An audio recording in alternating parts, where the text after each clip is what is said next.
It may be artificial, but it is getting more intelligent.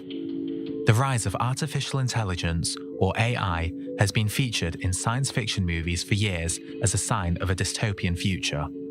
And whilst it has been used in a variety of ways in the past, such as facial recognition or targeted advertisements online, over the past few years, it has become more accessible for users, allowing them to create art, music, or poetry for free. The most widely known source for this is ChatGPT, an AI chatbot from OpenAI, but both Microsoft and Elon Musk have also spent billions on their own brand, suggesting that this is where they believe the future is heading. As AI is becoming further incorporated into daily life, many are welcoming it with open arms, citing its benefits for productivity and efficiency, whilst many people are concerned with its lack of transparent regulation and potential misinformation, leading to dangerous consequences. Furthermore, there are fears it could replace several working professions. Sony World Photography Award 2023 winner Boris Eldagson refused his award after admitting his photo was created with the help of artificial intelligence. So, if everything is available on demand, could this be the end of, among other industries, the creative sector? Or will the need for human input always prevail? How should AI be regulated? Who should own the copyright for what AI creates, the person who inputted the data or the machine? Should the general public fear or embrace AI? What's next for artificial intelligence? So let's get to it, gentlemen. What is next for artificial intelligence? As always, we begin with our quick fire round, 30 seconds each to let your initial stance on the matter, and we pick up the conversation now from there. So Professor Friedman, please take the lead. Okay. So the big question is artificial general intelligence. That's the big quest that people are fighting for. And the big question is, are these models that we see today on the right way there, or are we missing fundamental steps? A few years ago, people would have said reinforcement learning is the promising approach, and suddenly these language models that only understand the next word prediction surprised us in how good they are. Obviously, there's many more steps to do, like converging these approaches, going into... Okay.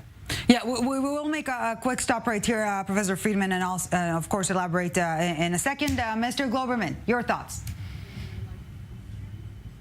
So new AI tools will infiltrate our jobs, companies, school, health services, governance, law enforcement systems, and they will offer immense productivity and seemingly unrivaled efficiency and fairness.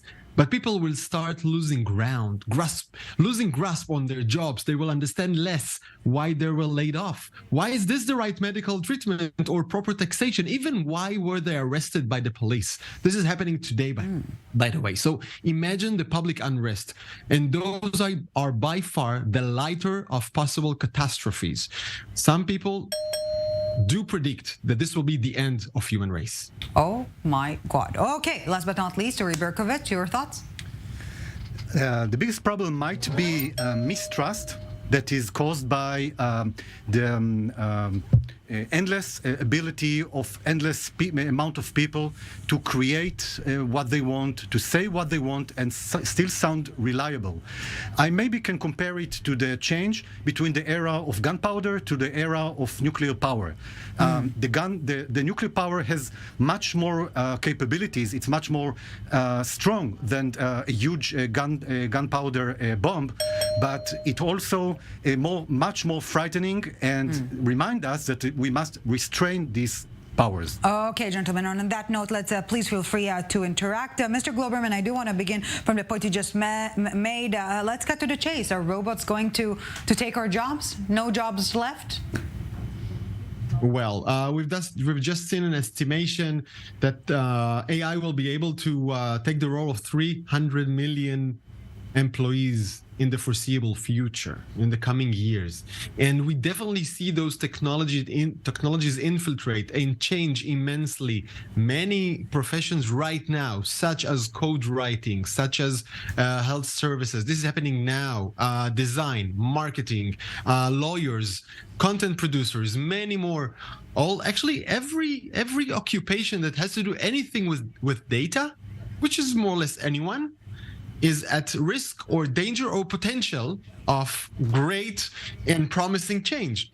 And it definitely holds both sides. And I like the comparison that Mr. Berkovitz just made to nuclear technology. It can bring, lots of wealth and power to the world, and it can destroy it. And right now, as far as nuclear weapon is concerned, we have the NPT, right? The world is trying to limit the proliferation of this technology. Nobody is aware of the dangers of artificial intelligence right now. Professor Friedman, do you share those grim predictions? No, I'm much more optimistic. I think we have some time to discuss these things.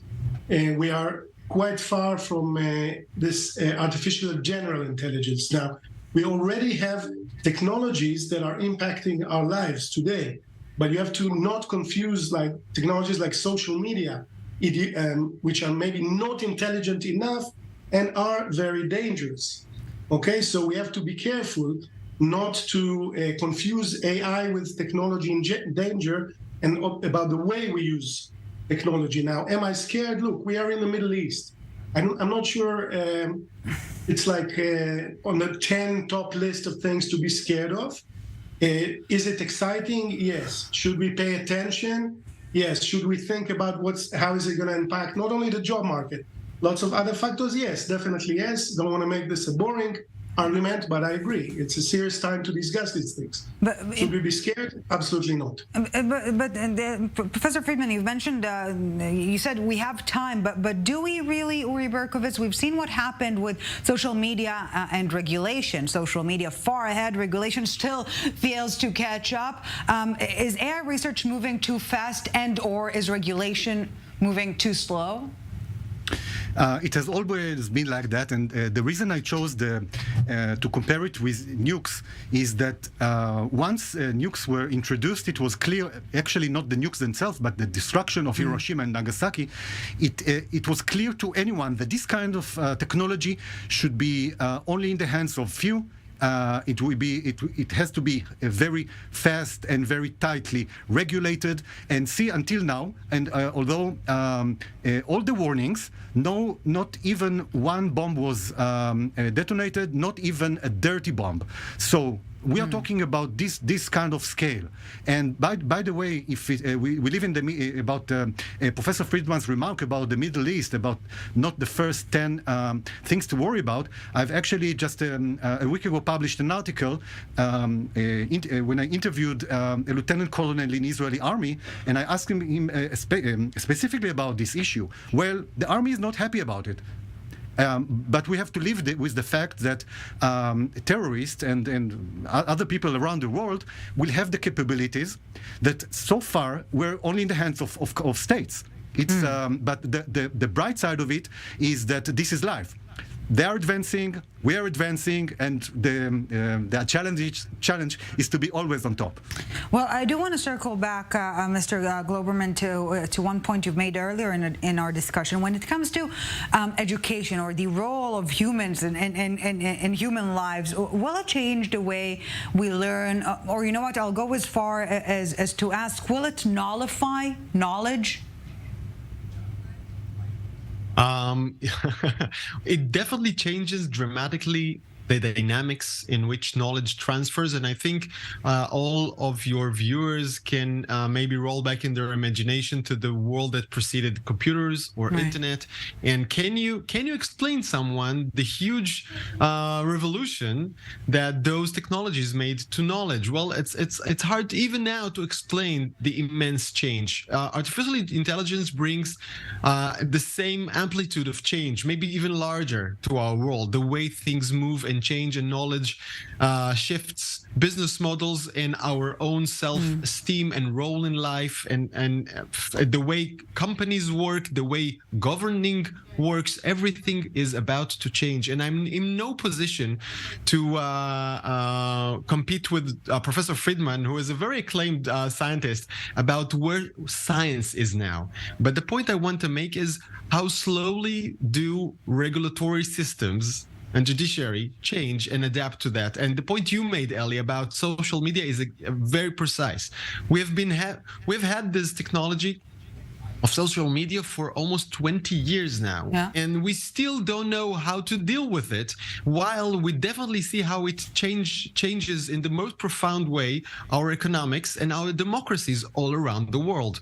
So if we are about to wait 20 years until we understand what AI is doing to our society and economics and democracy and self-esteem and position in life, well, we are very, very late. And in this moment, I do understand why Elon Musk and other scientists joined forces and called for a pause in deploying and developing those technologies. And we will discuss that right after the break. But we are nearing at the end of the first part of our discussion. And Professor Friedman, as an academic, as a scientist, I do want to ask you.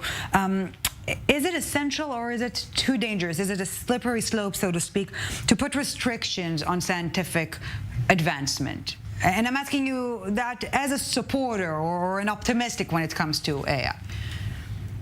Yeah, I think if something bothers me, it's the opposite. And it's not transparent enough. It's become a game that can be played, at least at the moment. Again, these things might change. At the moment, it's a very big game that can only be played by a few huge companies, and they are not transparent enough. So at the moment, I think transparency can help. If you ask me, the nice thing that happened in the last few years, if you would have asked me, I would have said, ask me again this question 50 years.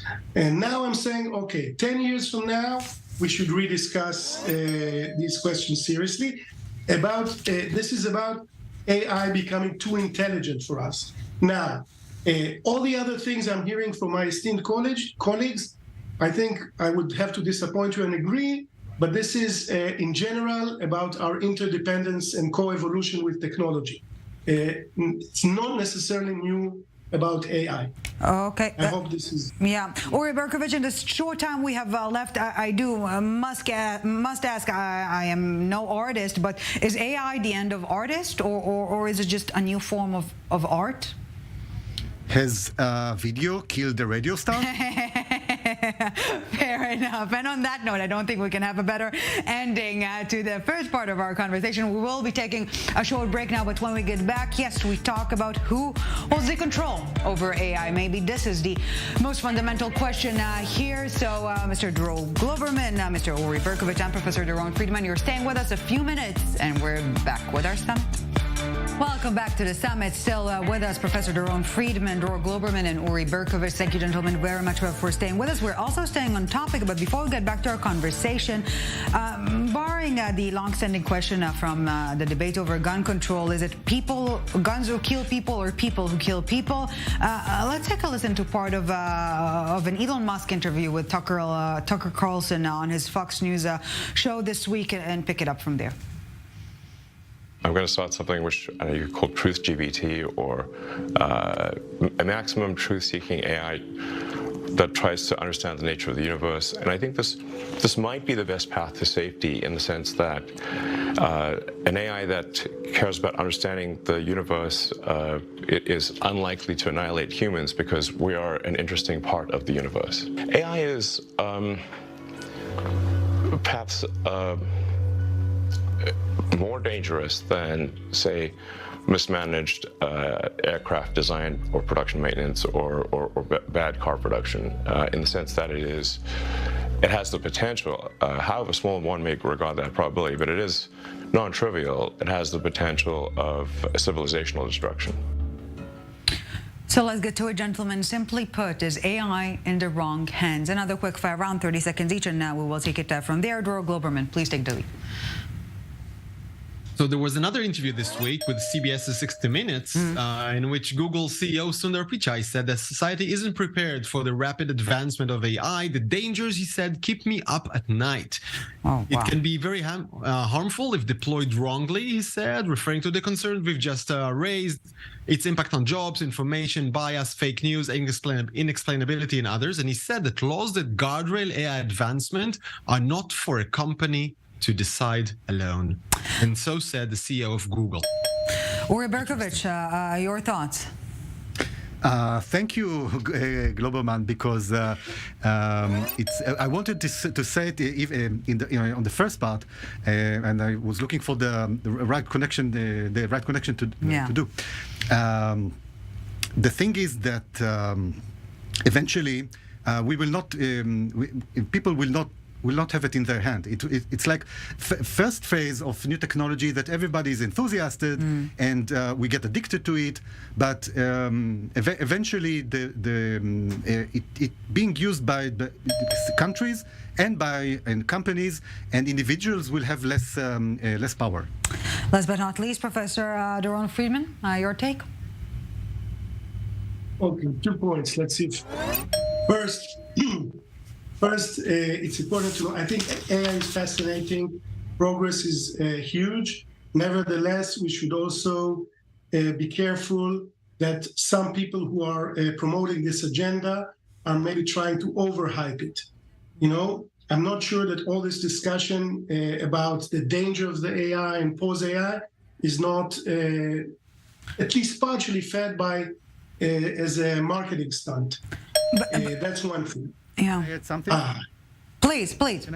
Maybe it's the right The time. second thing is that indeed, Gentlemen, it's hard to hear you both at the same time, so let's allow Mr. Globerman to just reply, and then you'll get the stage on you, Professor. From my point of view, the change is already happening very rapidly, and I'm more impressed by the reviews of users than the reviews of the companies themselves.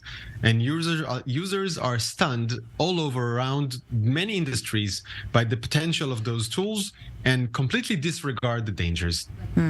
Professor.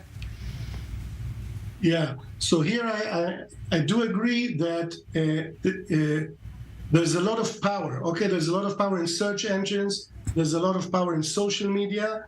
And it looks like this wave of AI is going to be at least as powerful as these amazing revolutions. And indeed, as you were starting to lead this discussion, the question is, where do we have this power? As we know from the discussion in Israel, on other matters, it's not good to keep the power in the hands of one body. Yeah, that's for sure. Yeah, democratization of AI, so to speak. But gentlemen, yeah, I do want to allow me to get a bit more philosophical here. Maybe the framing is wrong, as in AI will never be ethical. It is merely a tool, and a tool, like any tool, is being used for better, for worse, good and bad. Is the ethical debate redundant, Uri Berkovitz? Can you repeat the question? I'm asking whether our attempt to attribute or allocate values of good and bad to AI is a wrong framing to begin with. I think this debate was already won. I mean, it's not the question is how the good and the bad will the amount of good, amount of bad, how we will balance respond it, how they to the new interact, how we will respond to what we see and how we'll organize.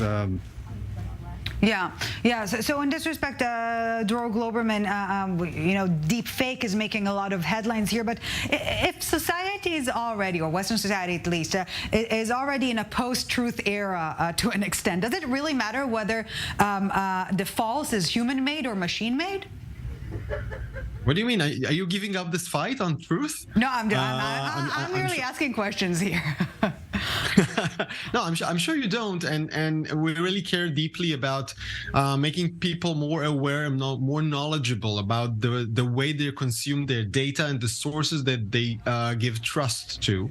And now it will be 20-fold harder to understand, to identify which source you can trust and which not. And even more so, let's be aware, social media, which I definitely like to compare to, was merely the technology that connected between people, that let me see what other people publish, right? AI will be the identity itself with which I interact, whom creates the data and creates intimacy with me. This is a whole different level of communication. This is a whole different level of power of persuasion on each and every one of us.